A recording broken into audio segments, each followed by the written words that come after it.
Okay, hi everybody. My name is Ruby.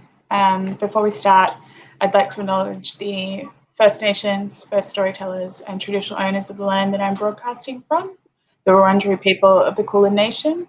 I pay my respects to the elders, past and present. Sovereignty was never ceded, and this always was and always will be Aboriginal land. So, machine learning and creative futures, what are we talking about? And what are we doing? My name's Ruby. I'm a community organizer and multidisciplinary artist, mainly working with words and collage. I'm also the associate producer at the Emerging Writers Festival, which runs the Digital Writers Festival. So I'm joined today by Google Creative Lab producers Kartini and Jonathan, and Sam Pitts, creative director, who I will let everyone sort of introduce themselves and then talk about the project that we've been undertaking for the past few months involving machine learning and creativity, with a focus on sort of creating tools for writers. Cool. So whoever would like to go first? My name is Kartini Ludwig, and I am a producer here with the Google's Creative Lab. I come from a background of the arts industry and have a lot of interest in technology. And yeah, in the past year, I've been working with the Creative Lab in quite a serendipitous kind of space, exploring projects in kind of art, technology, and culture. Cool. Yeah, I'm Jonathan. I'm one of the leads in the lab here in Sydney. I've been with the lab for about 6 years. We have been doing experiments with the intersection of art and technology for that time, and indeed even longer that time. Prior to training, a long time before that, I was a journalist, writing and editing and doing things like that, and even longer ago, a lawyer. But we don't talk about that. I'm Dan Kerner. I'm a creative director and co-founder of Sandpits with Sam. We're an experience design studio based in Melbourne and Adelaide. And Sam and I both actually have a background in theatre and performance originally and developing new technologies. Yep, and yeah, I'm Sam Aaron, as Dan said. Started Sandpit with Dan, and yeah, we have worked with the lab over the past few years on a range of projects, including this one.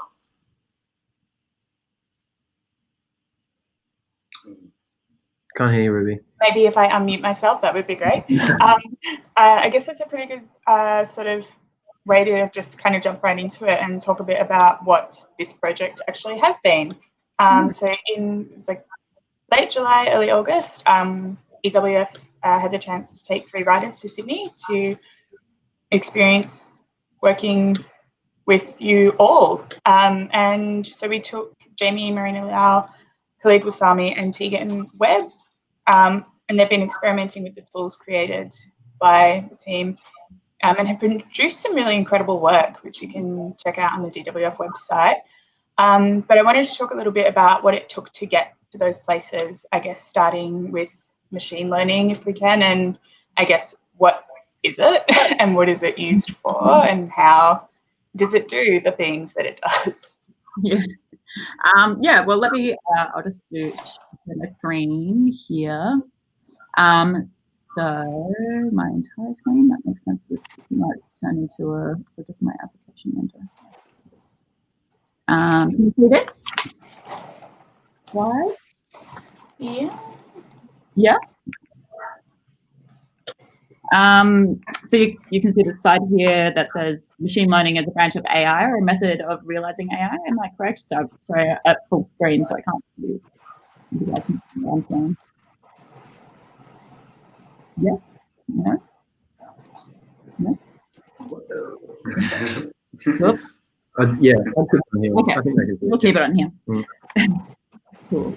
So yeah, I guess to give you some context, when we very first had this workshop back in July, it was a 3-day workshop, and we were very conscious of the people in the room with a big mix of different backgrounds and different teams.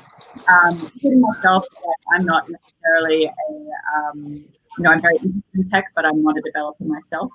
So it was really important to us to kind of try and find a way to talk about machine learning and people who maybe have not broached the topic at all, and try and get everyone in the space on the same kind of page about the language we might use to talk about machine learning in the context of prototypes that we built. So yeah, this is a few slides kind of and a bit of a peek at that kind of explanation we used at the time. So machine learning is a branch of AI, or a method of realizing AI, or artificial intelligence. I guess similar to studies of robotics and things like that. It's the science of getting computers to act without being explicitly programmed. Programs that learn from experience. It's generative and iterative, and it uses algorithms to parse, which is kind of like analyze data, train, and make predictions. So these are like a couple of big words, but this is one of the silly images I shared because, from my perspective, when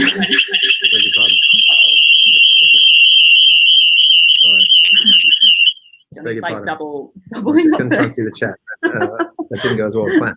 Please continue. Thank you. So yeah, this is kind of when I was learning and doing a bit of a crash course earlier in the year on what machine learning was. I kind of had to learn it in a way of metaphors and different images. So this is one of those silly images that kind of got me over the line of trying to understand what machine learning is. And it's kind of this concept of a machine learning over time, and like as if it's like at the gym or it's going to school, and it learns from experience just the same way that our own brains do and our own neural networks do. So yeah, a model is only as good as the data we give it and the time we train it is one of the key learnings that we kind of try to talk about initially, and also about what we mean by data, because that's a very broad term that gets thrown around, and whether you're tech curious or a very like a coder or something, it can mean many different things. So we're kind of explaining that it could look like this or it could look like this. But the data that we were looking to is often referred to as a corpus, which you'll see very cutely one of our writers refers to in the film that we've made as well. The word corpus is a linguistics term, and it is used to describe a large body of structured text. It could be the complete works of a particular author, a whole genre from a particular era, or even the entire scripts of a long-running TV show. So like thinking like maybe the entire catalogue of like Shakespeare, for example. So yeah, in this case, the data we were exploring specifically were quantities of text formatted in known ways. So we were looking at obituaries, blurbs, or kind of like dialogue like movie quotes. And this is a cute little diagram that our designer, Eden, did for us to try and get you to understand that we kind of put in data in the form of text into a computer. It gets processed through these artificial neural networks, and then it kind of comes out in the shape of new writing prompts to help the writers. Yeah, as I said, that I guess we like to think about machine learning in terms of what is the input and what is the output, and it's very much based on our brains and the way that we think and learn from experience as well. So, machine learning is very much built on the foundation of artificial neural networks, where input is data, and we like to think of data in terms of training data, which is very much that corpus that we're talking about, and how we seed the model, which is another term we kind of threw around a lot. I've got a little cheat sheet at the end, so to kind of summarize a lot of these terms, and I am very much, rushing through this in a sense, for a very high level explanation. And yeah, data in terms of the writer input, once we've actually trained the model, once we've actually trained the computer and the programs. So we kind of just quite often just came back to this kind of cheat sheet as a way just to be like, this equals this and this equals this, because it is a lot of things to learn in a short amount of time. And just a morning, we really kind of went into learning about what machine learning was before we started talking about the prototypes themselves. But yeah, machine learning is a branch of AI, as I spoke about. The tools themselves, we call them prototypes. The training is how and what the model learns on the neural net. It's a part of the model of the brain. GPT-2 is something I'm sure we'll talk more in depth about, which is the actual model we used for the tools initially, and the corpus is a body of text. Data is kind of the corpus plus the input. Seed is the input also, and the new text is kind of the output. And temperature, which is something very interesting that we can talk about later as well, is kind of how random an output might be. And when I'm talking about output, it's kind of what is that new body of text that's come out once we've actually put something in. And yeah, so that's kind of my little summary of, or very quick version of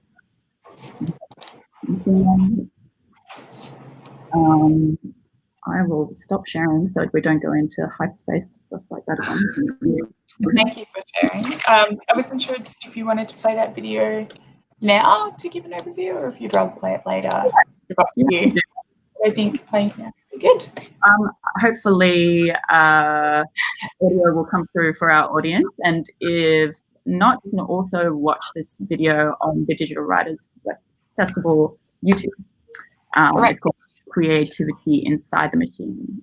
Great. Yeah, I will share my screen again and give me 1 second. Yes, sharing. Here we go. I'm a writer. It's weird how the moments that you least expect it are the moments of revelation. I love this story, and then it's like a roller coaster. It's like a big diff, and I'm like, oh, I hate this.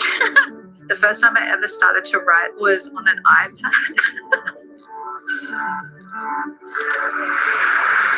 The Google Creative Labs introduced us to machine learning tools that are trained on sets of data, a corpus. I mean that word.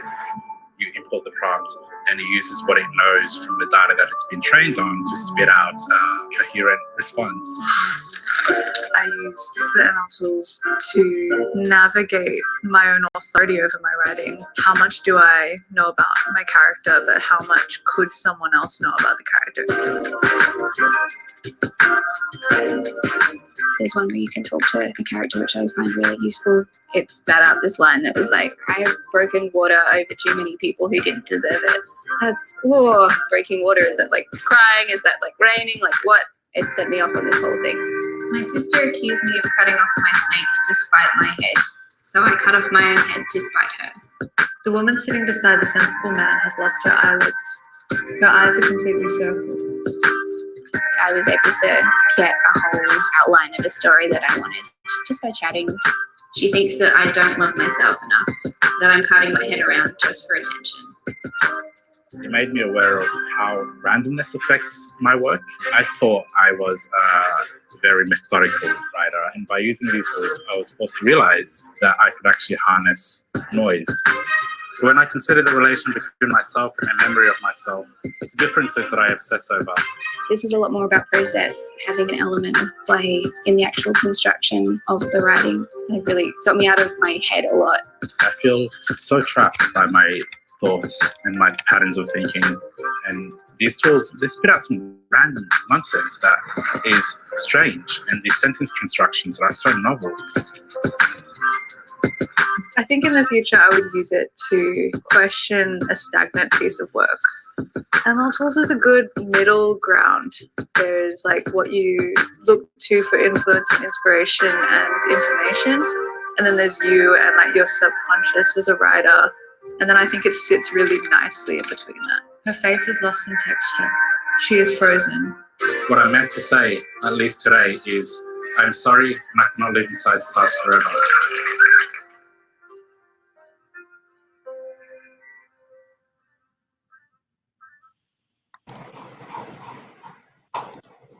I love that film. It's so good.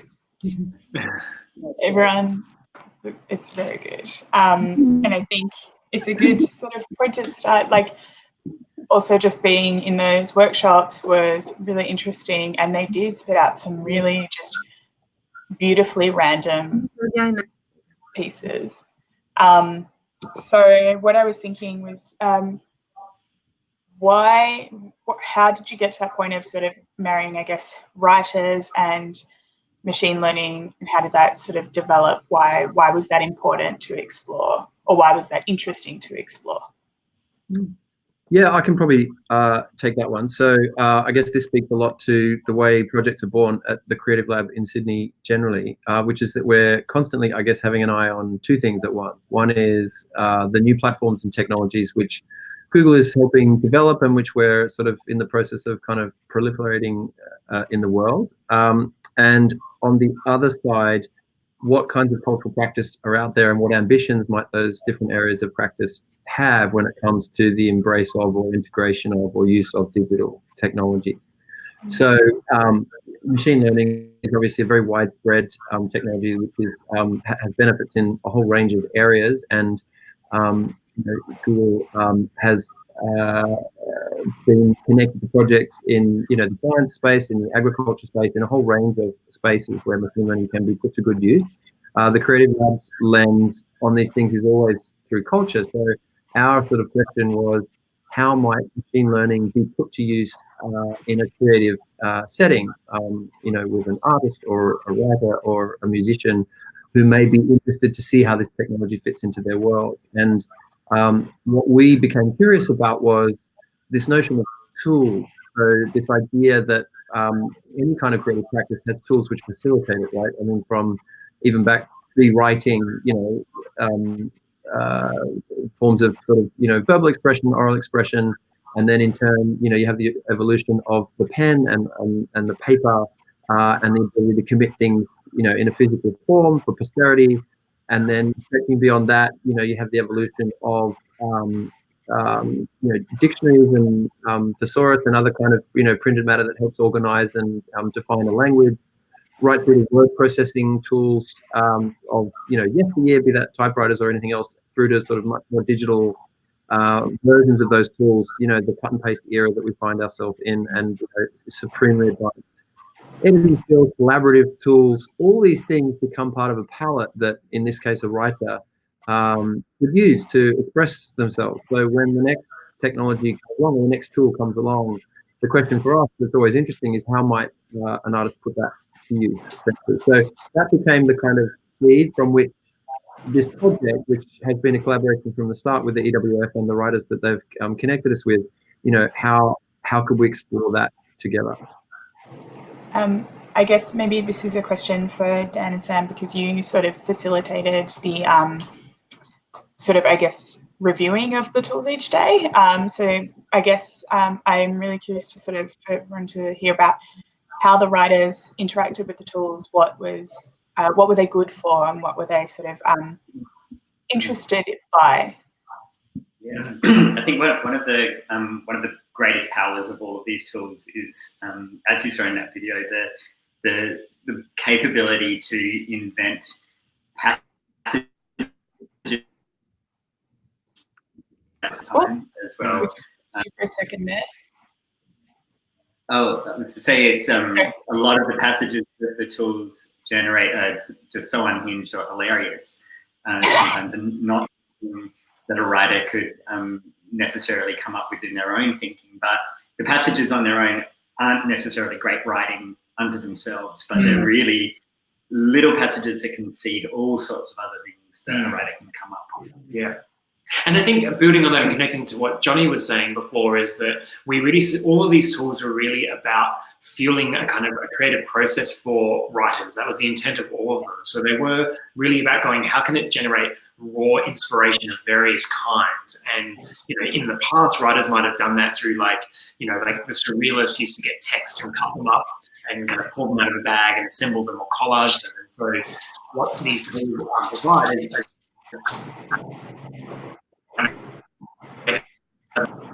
introducing randomness that's informed by various parameters. So it was really exciting for the work that Sam had been doing, as well as the other tools made in the lab, to have an opportunity to put in front of the writers and go, what is it actually doing for them? How is it starting to feed the possibilities of their process? And I think that we were really inspired and delighted to hear the writers talk about how in their own kind of creative practices how they seek inspiration and how these fit into the work of going into a space and going somewhere for inspiration, or looking to answer questions for themselves in their own process.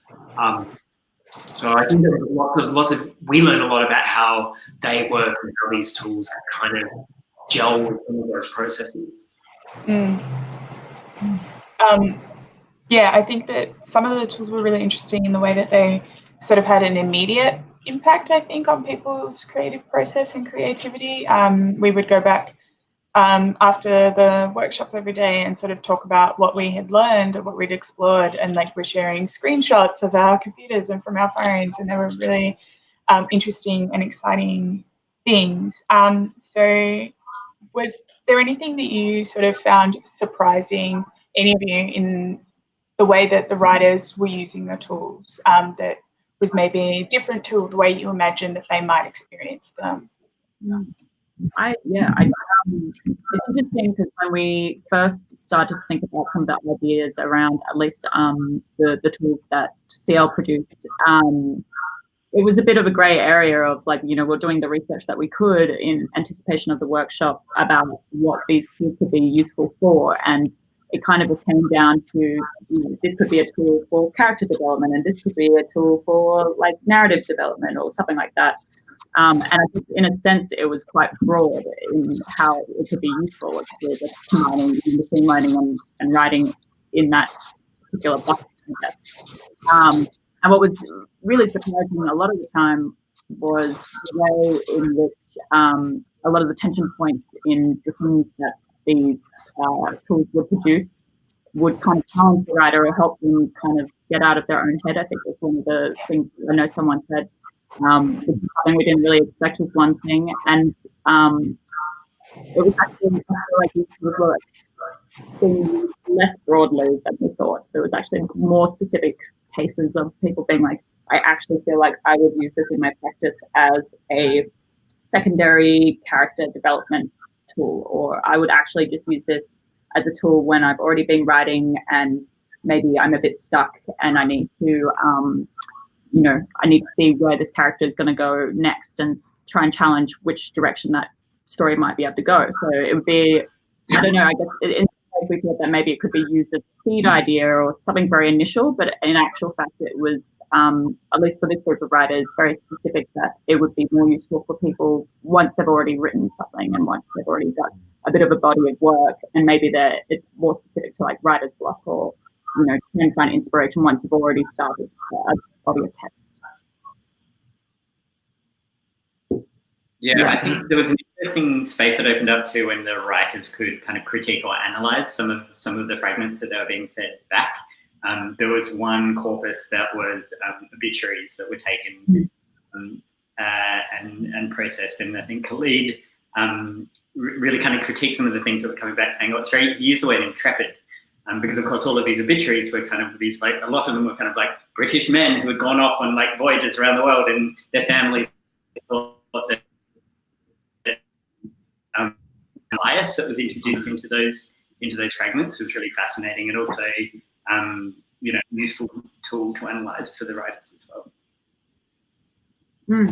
I think one of the really fascinating lines in that film is when Jamie says, I use the tools to navigate my own authority over my writing. And there were some great examples there of where a particular character that they had fleshed out in their minds and in the text, as Kartini says already, could be sort of critiqued, and they could test their own knowledge of that character. So this obituary tool that Dan's referring to, when you see it in action, as some of you may have already, it comes back with these highly specific things. It will, for instance, name the thesis paper that someone produced as part of their undergraduate degree when they're at the University of Toronto in 1992, all of which is fabricated, of course. But I guess the way I interpret her comment there is to say, well, if I hadn't thought about what the name of that thesis paper was, maybe I should have, or maybe there are bits of this character's backstory that I'm just prompted to flesh out in my own head in order to derive a new and greater authority over this person and the way they would act maybe in some of the circumstances that I'm yet to write. So I just thought that was really fascinating, and I would say for me very surprising. Like, that wasn't the use to which that tool necessarily might have been put, or at least in our heads, but that's how she came to find it valuable, which was really fascinating. Yeah, I guess the ability to challenge your own writing style as well. A lot of the feedback we got was how does this piece of writing that I've actually been collaborating with and working with challenge my own thinking about my character, like you said, or just my way of writing, and how do I get into a new way of writing perhaps in this tool. Yeah, and I think these tools felt very exciting too, because they had the ability to take certain kinds of input, sometimes kind of sections of text, kind of create a petri dish where all of these things start to kind of propagate back. Sorry, we just lost you for a second there. If you could just go back. Sorry, just to say that these tools allow the ability for the writers to kind of take part of their own kind of writing and kind of play with it, almost like going into kind of a petri dish where it can kind of experiment and grow and kind of, as Johnny was saying, kind of provoke kind of new ideas that might be interesting or might feel really not what the writer had in their head, but it kind of can kind of react to very specific things that they're writing, which is quite exciting. And did these sort of, I guess, revelations of how they were being interacted with change the way that you then thought about the tools and where to develop them further between sort of the initial kind of workshop and what we used there to where they sort of are at now? Yeah, I definitely. I mean, one of the biggest, I guess, goals of having this workshop in the first place was really just to investigate and interrogate these tools to see if they were useful to the writers and if they could be improved in one way or another. And there was a lot of great insights and feedback from that kind of shaped the way that our tools all look now, and the way that, if you've been using the tools this past week, the way that you might interact with them. And that could be anything from like some small UX features to maybe some of the data we use to train on. And I think, for example, Banterbot is one of the ones that probably changed the most in some ways, because we had initially a version of it where it was with that you could actually talk to. Do you want to give a time with the context on Banterbot, just in case anyone hasn't seen it?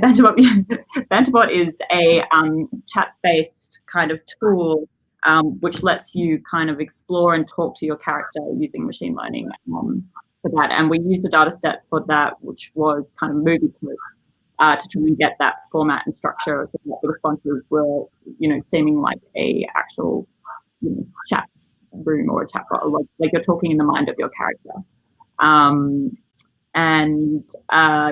So now it is just a chatbot that a web-based chatbot. But before that, we had a few different versions, and it was kind of a different interaction. And I guess the thing that was really important for that one was the onboarding process of that and how you initially interact with it. I think initially the first prototype was that you would write quite a large body of text to try and give some context to your character.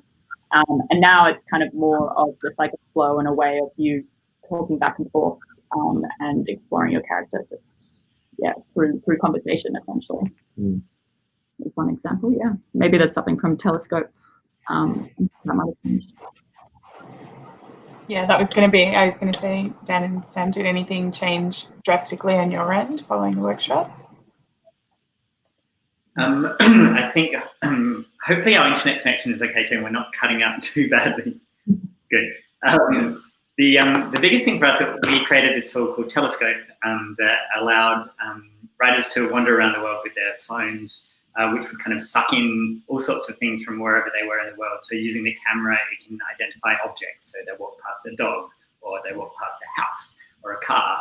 And to combine that with some of their own writing and spit back some fragments that they could then bring back to a Google Doc and to flesh out or to add to their own text or to prompt them to go in all sorts of other directions. To develop that tool, we're using GPT-2, which I think environment for ourselves that we just called the playground, where we were kind of throwing different things at it to see what stuck. And that for us was a development tool, but we decided to give the writers a look during the workshop.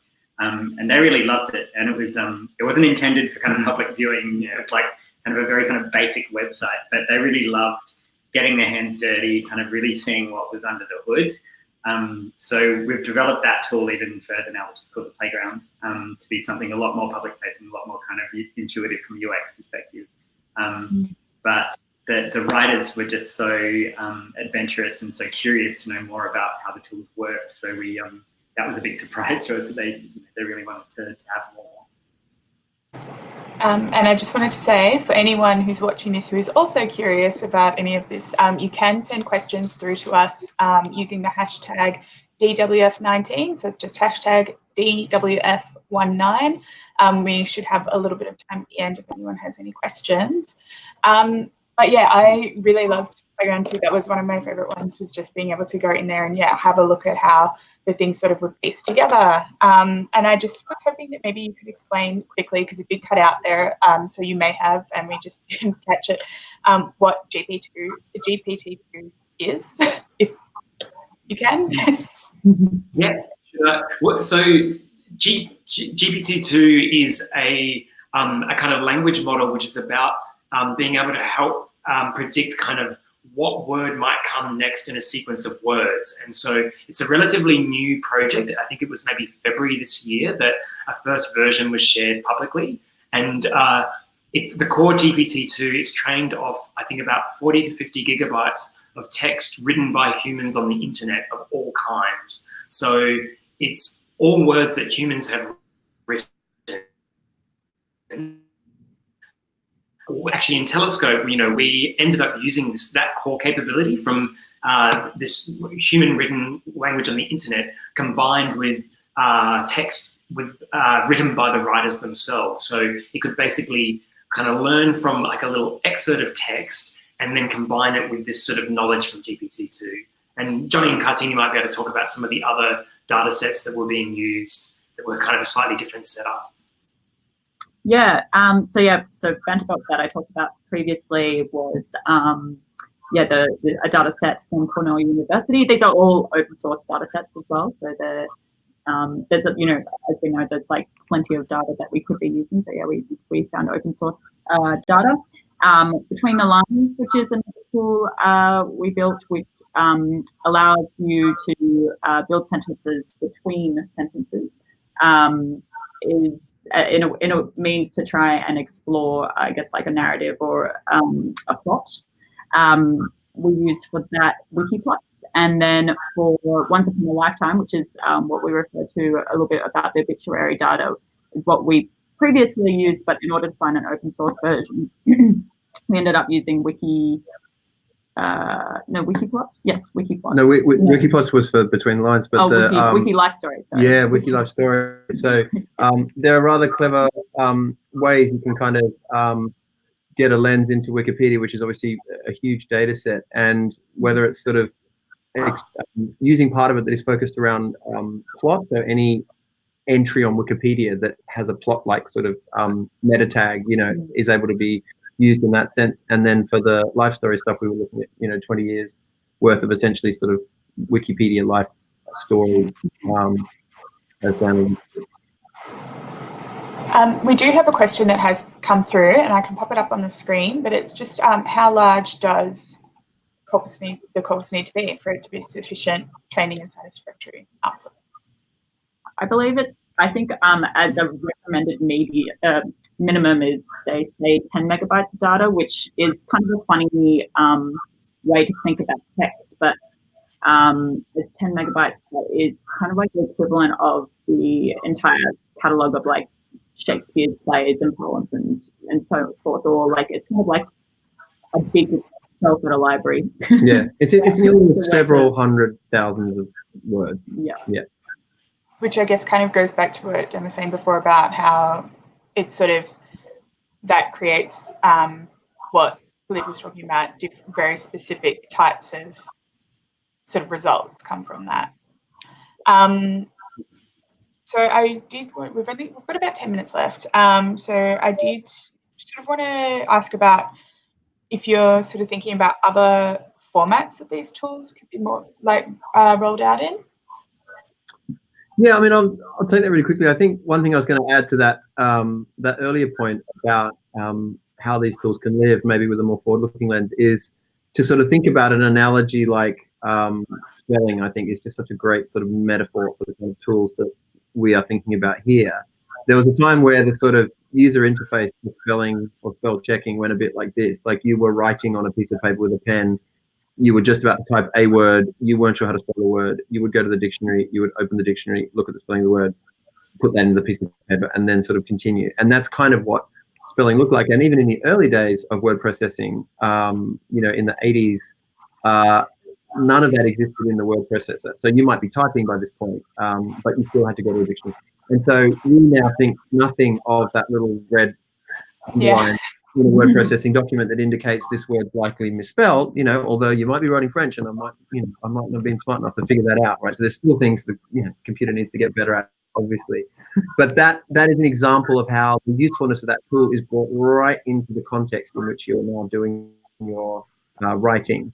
And so in a similar kind of way, whilst these early experiments will almost certainly by their nature sort of be living as quite standalone things, one can imagine or point to a world where this sort of capability, as in a sort of assistive part of writing, much like spelling is an assistive part of writing, could live a little closer to the environments in which we're doing our writing anyway, rather than having to go and visit a sort of specific website to do it. So, as with a lot of these technologies and tools, they hopefully become more useful and easy to use across time, and that would be one example. Not that we're currently embarking on that with this project, but that would be one example of how you can imagine these things manifesting in the future. Would there ever be scope with these sort of tools to use data sets that are smaller, or bodies of work that are smaller? It's kind of, that's a very interesting question, I guess, because what machine learning does really well is process large amounts of data. And so it's maybe not, I guess there is scope to do that, but it's kind of like, what is your intention in building what tool is, if you, because it is kind of machine learning is based on, the fact that we learn from experience over time, and the more, information we consume, the more learned we become. It's the same with machine learning. If you get less information, then the outputs are going to be more, specific. So I'm not sure you would want to necessarily, less data per se, because it's kind of like saying that you wanted to create a very one set-minded tool with less data, because it would be less varied. Yeah, that's right. And I guess, it's worth saying that whilst these data sets were large enough to facilitate the creation of these tools, in and of themselves, they were really small, right? Like this was a tiny subject. And Dan was alluding to this with the nature of the kind of wiki life story that you find on Wikipedia.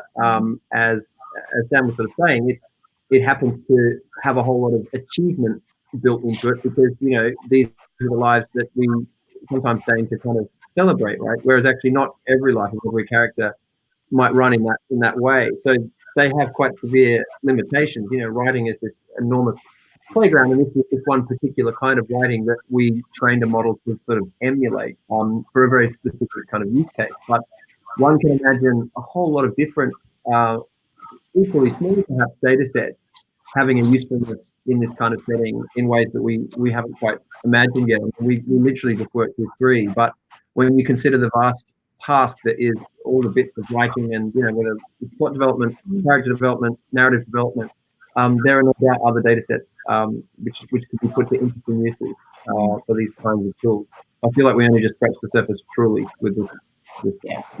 I think it might also be worth, like, in a way, what we've done with Telescope is take a very, very tiny input, like it's not strictly a corpus, but it's taking a description of a character and then intersecting it with a larger corpus. And in a way, that's kind of a workaround to go, here's some specifics that are from your world as the writer that can kind of intermingle with this larger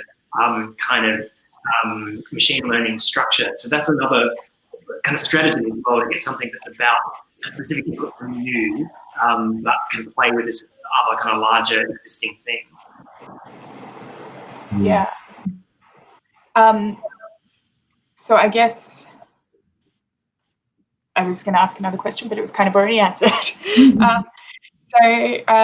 Are there other features that you're sort of thinking about into any of these, or do you think that these tools are done for now and maybe it'll be revisited? Or I think there was a few features that were kind of just out of the scope of this current experiment, and I know there was a few suggestions that came out of the workshop. For probably all our tools, it was definitely a curiosity of implementing something with a temperature control, and which is something I kind of mentioned earlier about temperature, is the ability to kind of change almost like the randomness and the randomness of an output. So sometimes it can be, some of the beauty of a lot of these outputs is it can be quite nonsensical sometimes, and have a really different perspective on the way that we construct sentences. So yeah, the ability to have some kind of control of like how light is this output going to be versus how random is it going to be, and maybe you can actually find like a diamond in the rough through increasing that temperature and that randomness. And the other thing I'd add to that is, I mean, this is just such a great forum, and thanks again for inviting us to be a part of it, because as much as anything, it would be the feedback from this kind of community that would help dictate anything that were to happen next. So obviously there's this opportunity, as you know, via the EWF site to kind of play around with these tools this week. We'd love people to do that and to give us feedback and to see what, could be an interesting direction to sort of take things in. Because as someone who's played with all of them, I think they're fascinating, and equally, there's so much more they could do. I mean, I'd certainly highly recommend people having a play around with Telescope if they haven't had that opportunity. Just that idea of, for anyone in Melbourne, I guess, but that idea to sort of be immersed in a sort of almost soundscape of your character, that it feels like it's adapting to this environment that you're walking around in. It was one of the truly novel experiences with this project, because it just felt like nothing that you'd kind of experienced before, to have this sort of generative sort of creative environment in which you could be immersed and sort of absorb the world of this character that you might be thinking about.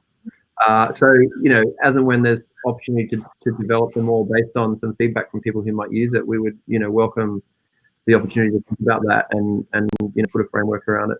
That's an open question. And I guess you sort of briefly touched on it, but if people are in Melbourne, they can come along and have a go with some. Well, I mean, you can use the tools, but the Telescope live play is happening tomorrow. Did you want to tell us a little bit about that? Yeah, so 11 a.m. tomorrow at No Vacancy Gallery in the city. We're starting 2 rounds, one at 11, one at 12, where we can send people out with the device into the world, and they can listen to the responses that Telescope throws back at them based on their own writing.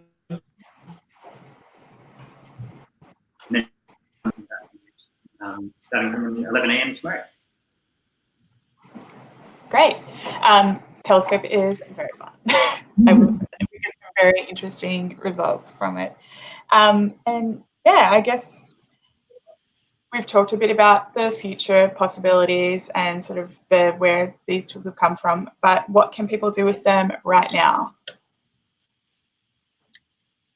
Well, yeah, sure. Well, with the people who are trying them at the moment, I mean, it's been really interesting to see. They are all tools that we hope help create inspiration in your writing and help combat writer's block. And just also, we had an experience recently with where we kind of showed between the lines with some kids, and just using that as a writing tool and as a collaboration tool to help build stories was a really fun experiment in itself as well. So yeah, people can jump online and see how that these tools can take them in different directions really with their writing. If you've got whether you're an emerging writer or an established writer, or just I even use it sometimes just to like spice up my emails. Writers of all stages and styles. Yes. Thank you all so much. If you have anything else that you really wanted to say about sort of what we're talking about here, now's your chance. But otherwise, thank you very much for spending this time with me and with our audience. And I'm really excited for just for everyone to read what our writers came up with through this collaboration. So if you head to the DWF website, they're on there. They're brilliant. They're amazing. And I will hopefully get along to the Telescope Lab Play-to-Grow as well. So great. Thanks very much, everyone. Thanks for having us. Thanks for having us. Bye. Bye. Leave the studio.